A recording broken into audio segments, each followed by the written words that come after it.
അപ്പൊ പ്രജിൻ നമ്മുടെ CI വന്നിട്ടുണ്ട്, CI മനോജ് കുമാർ, KB മനോജ് കുമാർ. അപ്പൊ അദ്ദേഹത്തിന് അറിയാം ഈ മുളങ്കാട്ടിൽ എന്താ സംഭവിക്കുന്നത്. കാരണം മാത്രമല്ല, പോലീസുകാർക്ക് പരമമായ സ്വാതന്ത്ര്യം കിട്ടിയ ഒരു നാളാണിത്. അത് മാത്രം ആ നാടുമാണ്. കാര്യം അദ്ദേഹത്തിന്റെ ഒരു അഭിപ്രായം, അങ്ങനെ ഒരു ഇടപെടലൊന്നും പോലീസിംഗ് ഇല്ല. അതെ അതെ ഇത് ലഹരി വിരുദ്ധ ക്യാമ്പയിന്റെ ഭാഗമായിട്ട് നമ്മൾ ഈ അടുത്ത അടുത്ത കുറേ കാലമായിട്ട് നമ്മൾ വളരെയധികം ശക്തമായ രീതിയിലുള്ള പെട്രോളിങ്ങും കാര്യങ്ങളും നടത്തുന്നുണ്ട്. ഒപ്പം തന്നെ നമ്മുടെ ഈ കലാലയങ്ങൾ ഇവിടെ ദേവസ്വം ബോർഡ് പോലെ മുളങ്കാടിന്റെ കാര്യം കൂടെ അങ്ങ് പറയണം. ഞങ്ങൾക്ക് ഈ മുളങ്കാട് ഒരു അത്ഭുതമാണ്, എല്ലാ അർത്ഥത്തിലും ഞങ്ങളെ അമ്പരപ്പിച്ചിട്ടുണ്ട്. നമ്മൾ ഇതിന്റെ ഒരു പ്രകൃതിയുടെ ഒരു രമണീയത വർദ്ധിപ്പിക്കുന്നതിന് വേണ്ടി ഈ ദേവസ്വം ബോർഡിന്റെ സഹായത്തോടെയും പഞ്ചായത്തിന്റെ സഹായത്തോടെയും ചെയ്ത ഒരു പ്രോഗ്രാമാണിത്. ഇത് ഒരു പക്ഷേ കേരളത്തിൽ മറ്റെവിടെയും കാണത്തില്ല. പക്ഷേ ഇത് കോളേജിന്റെ ക്യാമ്പസിനോട് ചേർന്നതായതുകൊണ്ട് കുറച്ച് അനാശാസ്യ പ്രവർത്തനങ്ങളൊക്കെ ഇടയ്ക്ക് ഉണ്ടായിരുന്നു. അത് പക്ഷേ പോലീസിന്റെയും നാട്ടുകാരുടെയും ശക്തമായ ഇടപെടലിന്റെ സഹായത്തോടെ അത് പൂർണ്ണമായിട്ട് നിർത്തിയും ലഹരിയുടെ ഉപയോഗം പൂർണ്ണമായിട്ടും കുറച്ചു കൊണ്ടുവരുന്നതിനും ഇവിടെ ഇത് നമ്മുടെ എല്ലാം കൂട്ടുത്തരവാദിത്തോടുകൂടി പ്രവർത്തിച്ചതിന്റെ ഭാഗമായിട്ട് നടന്നിട്ടുണ്ട്.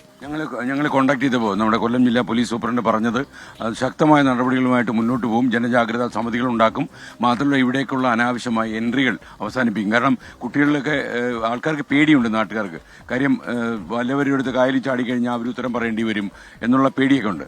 അപ്പോൾ ശരിക്കും നമ്മൾ ഈ എൻട്രൻസ് ഒക്കെ അടക്കേണ്ടിയിരിക്കുന്നു. അപ്പോൾ ഞാൻ തന്നെ തീരുമാനിച്ച തിരുവനന്തപുരം ദിവസം സമ്മതിച്ചാലേ 100 ബോർഡുകൾ ഇവിടെ വെക്കാം ഈ ലഹരിയെക്കുറിച്ചുള്ള സംഭവം ഒറ്റയാഴ്ചയ്ക്കകം.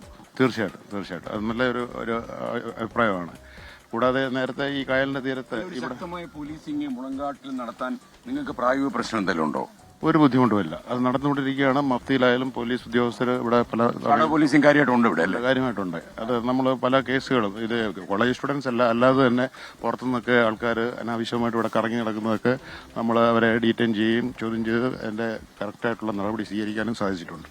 അല്ല, ഈ യഥാർത്ഥത്തിൽ ഈ മയക്കുമരുന്ന് ഇങ്ങോട്ട് ഇപ്പൊ MDMA സ്വാധീനം പോലും ചില ആൾക്കാർ സംശയിക്കുന്നുണ്ട്. ഇവിടെ ഇത്തരം മാരകമായ രാസലഹരി ഉൾപ്പെടുന്ന മയക്കുമരുന്നുകൾ ഇവിടേക്ക് കൊണ്ടുവരുന്നവരിൽ ഈ രാജ്യാന്തര ശക്തികളുമായിട്ട് ബന്ധമുള്ള ഏജന്റുമാരെ അങ്ങ് സംശയിക്കുന്നുണ്ടോ ഒരു CI എന്ന നിലയിൽ? തീർച്ചയായിട്ടും. എന്തായാലും ഇതൊരു അന്താരാഷ്ട്ര ലെവലിലുള്ള ഒരു പ്രോഗ്രാം, അവരുടെ ഒരു നടപടിയുടെ ഭാഗമായിട്ടാണ് നമുക്ക് ഇത്തരത്തിലുള്ള ഒരു MDMA പോലുള്ള ഒരു ലഹരി വസ്തുക്കൾ നമ്മുടെ ഈ നാട്ടുപ്രദേശത്തേക്ക് എത്തിപ്പെടാനുള്ള കാരണം.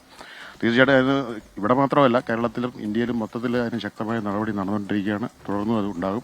ശാസ്താംകോട്ട പോലീസിന്റെ ഭാഗത്തുനിന്ന് 100% അതിന് നാട്ടുകാരുടെയും എല്ലാ സപ്പോർട്ടും. Thank you Shri KB Manoj Kumar. താങ്കളുടെ ഈ കരുത്തുറ്റ നീക്കങ്ങൾക്ക് ഞങ്ങളുടെ എല്ലാ പിന്തുണയും ഉണ്ടാകും. എന്നുവെച്ചാൽ ഈ അവസാനത്തെ മയക്കുമരുന്ന് കാരണം ഈ മുളങ്കാട് വിട്ടുപോകുന്നവരെ ഞങ്ങൾ നിങ്ങളോടൊപ്പം ഉണ്ടാകും.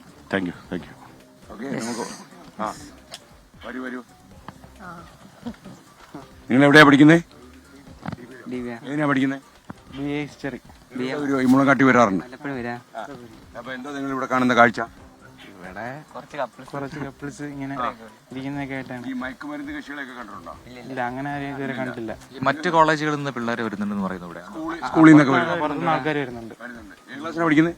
ഇവിടെ BA history, BA Malayalam first year. ഒരു ഹിസ്റ്ററി ഉണ്ടാക്കണം. ഇനി ഇവിടെ ആളിന് കടന്നു കയറുന്നത് മലയാളമാണോ?